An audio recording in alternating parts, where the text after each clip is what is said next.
qui ont fait qu'on revient sur ce match qui n'a pas eu le niveau escompté, surtout dans la prestation de l'équipe nationale algérienne. On s'était quitté sur le score de 0-0. Faisal Hafaf, on était un peu resté sur notre fin, même si il faut reconnaître qu'il y a un petit regain de force en fin et de rythme en fin de première mi-temps. Et je pense que... Ismaël, j'aimerais aller tout droit vers la touche si notre ami Hakim nous entend pour nous donner les éventuels changements opérés déjà par les deux coachs. Eh bien, écoutez, messieurs, pour l'instant, je viens de parler à l'entraîneur, monsieur Diallo. Pas de changement prévu pour l'instant du côté du Mali. Et du côté de l'Algérie, comme vous le voyez, c'est le même effectif qui a été aligné par Vahid Halilhodžić. Et vous intervenez évidemment au fur et à mesure des transferts de joueurs sur la pelouse. Le jeu a repris avec de droite à gauche les maillots jaunes des Maliens qui se posent sur le gazon avec la même configuration que lors de la première période, c'est-à-dire la mainmise sur le milieu du terrain avec quelques attaques, si c'est possible, vers le centre avant. Yatabé Sambou et Doumbia Tanguy Ahmed. Voilà donc déjà une première escarmouche des Maliens. Les Algériens vont devoir réagir parce que non seulement les spectateurs ne sont pas satisfaits, mais plus encore le staff technique a dû sermonner l'ensemble des camarades du capitaine Bouguera pour une deuxième mi-temps plus rythmée, plus sèche et surtout nettement plus offensive, plus précise dans l'entrejeu. On a dit qu'il n'y avait pas d'enchaînement, il y avait énormément d'espace entre les lignes. Et regardez, on joue l'attente sur le terrain, alors que les échanges de balles du Mali, vous le voyez, sont de plus en plus précis pour le début et cette entame de la seconde mi-temps. Et beaucoup plus fluide, surtout Faisal Hafaf. Attention, cette fois-ci, une chevauchée de Khaled qui cherche des appuis. Il va en trouver, c'est bien de jouer en triangulaire et cela permet à Nabil Riles. C'est le tacle. Le tacle de Tamboura Adama va être sanctionné par un coup franc bien placé sur le côté. Tamboura Adama qui aura glissé et aura touché Nabil Riles sur ses appuis. Et cela donne un coup franc. Alors pas de sanction, pas de carton jaune. Non. Et pourtant il aurait peut-être fallu avertir le joueur pour un peu calmer les esprits. Oui. Alors l'entraîneur national Vahid Halilhodžić a envoyé tout le monde à l'échauffement. Il vient d'appeler pratiquement, je pense, à Al-Orfi qui risque de faire son entrée incessamment sous peu. Allez, le ballon est renvoyé par la défense malienne dans les pieds de Khaled, ou plutôt la poitrine de Khaled qui amortit ce ballon. Le ballon encore revient vers Mousbah qui s'appuie sur Mboulhi. Attention à ne pas se mêler les pattes et le dégagement. Et pour l'instant, comme en début de rencontre, le rythme est beaucoup plus malien. Les Maliens qui sont en train de faire circuler le ballon avec une meilleure fluidité, un meilleur placement. Alors que c'est vrai que notre sélection nationale devrait prendre le taureau par les cornes. C'est vrai que ce ne sont pas les titulaires habituels, Faisal Hafaf, mais ce sont quand même des joueurs à même de prouver qu'ils méritent une sélection. Et je pense que c'est une belle opportunité là qui leur est offerte de prouver tout le bien que l'on pense d'eux. Et ce dont ils sont capables. Le ballon est sur le milieu du terrain pour les Maliens. Encore une fois, une tentative d'attaque qui se ponctue par un tir à terre qui rase le poteau droit du gardien de but Mboulhi. 5,50 m pour les Algériens. Et toujours pas d'inspiration offensive. Nous avons déjà 4 minutes presque depuis l'entame de cette partie. Il va falloir encore un peu de temps pour que les repères soient définitivement trouvés. Tout le monde se questionne, que se passe-t-il dans cette formation? Mais c'est vrai, comme on l'a dit tout à l'heure depuis les studios, 4 éléments titulaires à part entière sont donc dispensés de ce match afin de les préserver parce que, nous répétons l'information, tous les 4, Ben Kralem, Sofiane, Ferouli et Guedoura et également Slimani ont ont le risque, s'ils obtiennent un carton jaune, d'être donc privés du match de barrage que l'on connaîtra après le 16 septembre. Regardez encore une fois comment le milieu du terrain et la défense des Maliens s'organisent et relancent le ballon au niveau du rang central. Là, ils viennent de le perdre au bénéfice des Algériens qui n'en profitent pas avec des ballons aériens très approximatifs. Le jeu est très approximatif. Et c'est l'arbitre qui arrête ce ballon, cette partie. Qui n'en finissait pas de voguer en l'air. Allez, le ballon pour Traoré Abdou. Traoré Abdou qui perd le ballon au bénéfice du milieu de terrain. Et récupération encore un de ses coéquipiers, Wagé Mola, qui récupère et s'appuie sur son gardien, Ndaï Mahamadou.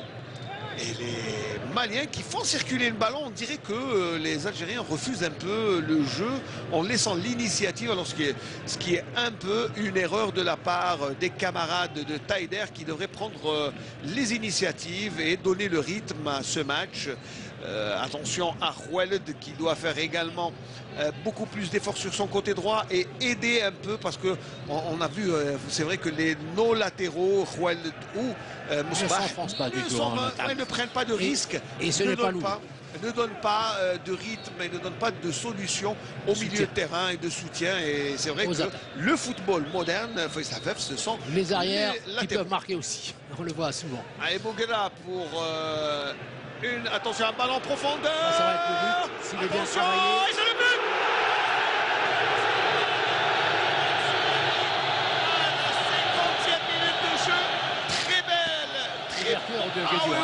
Excellente ouverture de Bouguera Majid, le capitaine qui donne un bon ballon, mais il y a aussi un excellent appel de balle de la part de Soudani qui ouvre enfin la marque et libère les milliers, les dizaines de milliers de spectateurs. Alors question, est-ce que le jeu de l'Algérie va se décompter et certainement que les Maliens vont s'enhardir un peu plus profondément en attaque. Vont-ils en profiter? Les Capés, on revoit ce jaillissement de Soudani, mais on aurait aimé revoir la passe lumineuse. Génial, regardez, c'est là, regardez-là. Et l'appel. Regardez le ballon dans les pieds et Hilal Soudani qui résiste et donne ce ballon d'une manière intelligente et le met hors de portée du gardien. On voit aussi la résistance de Soudani par rapport à l'intervention de Adama Tomoura, le joueur des Rangers. Donc 1-0, c'est maintenant qu'on va juger la capacité de réaction de l'équipe algérienne qui se libère comme vous voulez. Elle se libère et aussi permet à Hilal Soudani de marquer son 9e but en sélection et il rejoint ainsi Islam Slimani avec 9 buts marqués en 15-16, c'est sa 17e rencontre, 17e sélection et Soudani confirme tout le bien que l'on pense de lui et surtout son excellent début de saison avec son équipe, le Dynamo de Zagreb, avec vraiment un très joli but et c'est ce qu'on attendait. Faisal FF, même si le jeu était malien, le monopole du ballon était malien, c'est quand même... on revoit cette inspiration une fois de plus et cette superbe passe en profondeur, génial, regardez la longueur de cette passe et le placement, l'appel de balle de Soudani, c'est un ravissement, donc une touche de balle et un contrôle et un jaillissement encore une fois de Soudani. Il en a l'habitude depuis qu'il était jeune avec son club formateur. Donc à la 53e minute, l'Algérie mène par 1-0 et c'est une excellente chose avec une ouverture du score et je ne sais pas si... Alors Hakim Kchouz, quelle est la réaction sur le monde de touche de l'équipe nationale? Eh bien écoutez, juste après le but, c'est vrai que ça a libéré tout le monde. Hein, même Vahid Halilovic était pratiquement soulagé. Donc il était plus à l'aise juste après le but. Il était en train de discuter avec tout le monde. Et puis là, il redonne encore des consignes à Yebda. Un replacement va se faire au niveau des joueurs qui sont sur le terrain. Il a demandé à Yebda de donner des consignes à ses autres coéquipiers. Attention, il a un bon ballon pour Soudani, encore une fois le centre et Diakité qui se couche pour prendre ce ballon. Très belle accélération. Alors, on sent que Soudani est libéré tout d'un coup, il jaillit, il prend des initiatives. C'est une recomposition de son rôle dans la pointe de l'attaque algérienne. Et c'est en tout cas une très bonne chose. On sent une meilleure confiance de la part des Algériens qui est là, et bien concède une faute. Hilal Soudani, mon Dieu, quel punch quand il... c'est une véritable... Il est bien inspiré. Ah oui. Avec ses camarades aussi, il faut qu'ils soient collectivement bien inspirés pour réussir ce type d'attaque transcendant. Et depuis quelques minutes, là, on n'a pas vu Seydou Keita. Attention, qu'il a commis la faute. Et quand j'ai l'impression que les grands joueurs, là, quand ils se mettent en veilleux, c'est qu'ils nous préparent un mauvais coup.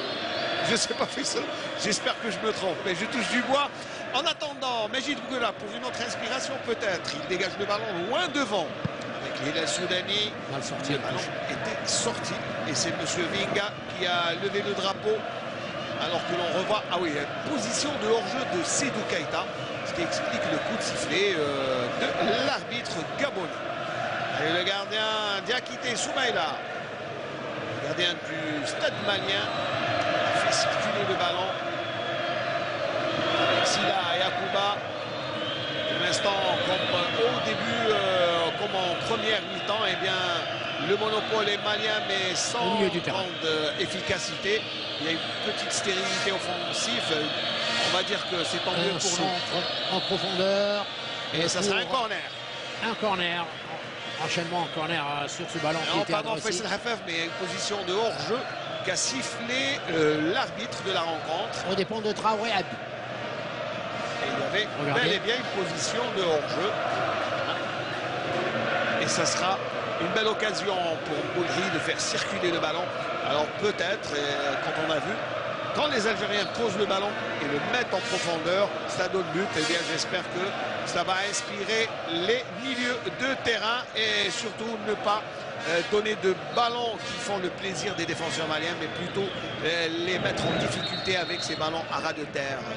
Et cela dit, on ne progresse pas suffisamment et de manière collective au milieu du terrain vers l'avant. Ça, c'est une tare qui continue après 56e minute de jeu parce que le but est une inspiration géniale de Bouguera, ponctuée par un enchaînement encore plus spectaculaire de Soudani, mais il n'y avait pas de progression de balle. Regardez encore cette attaque de Djabou avec une passe manquée, plutôt interceptée par la défense. Le jeu est plus rapide du côté des Maliens. Avant, il était très appliqué, mais très lent. Bouguera qui récupère un ballon. L'enchaînement est raté, les Maliens foncent. Regardez, c'est au petit sprint qu'ils avancent. Un bon ballon pour Traoré Abdou qui n'a pas eu l'inspiration voulue pour centrer sur le deuxième poteau. Et heureusement que la défense s'était interposée. Il y avait un réel danger. Regardez encore une fois sur ce replay la reprise manquée du numéro 18 Doumbia-Tango Ahmed. Effectivement, on la voit encore. Un ballon qui retombe comme une feuille morte sur les 5 mètres 50 de Mbouhi qui va dégager. 58e minute de jeu. Le match est plus vif déjà, il est plus intéressant. Il permet de mieux jauger les capacités des uns et des autres. Mais je pense que les observateurs aimeraient également juger les potentiels des autres remplaçants qui sont sur la touche. C'est ce que va décider, à qui nous en dira un peu plus le coach Vaïd Aliodik.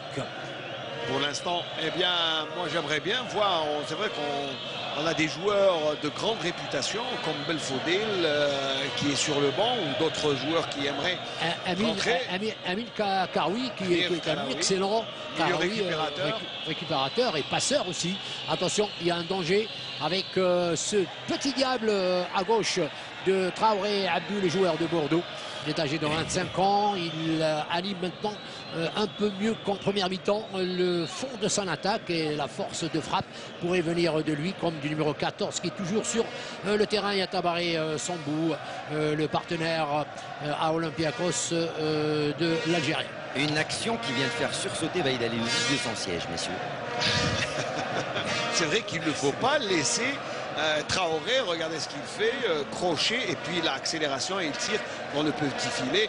On ne laisse pas un joueur de cette trempe se présenter devant Boulay parce qu'il aurait pu donner un centre en retrait et ma foi, eh bien c'est toujours dangereux. Attention, cela repart toujours pour les Maliens qui réagissent enfin.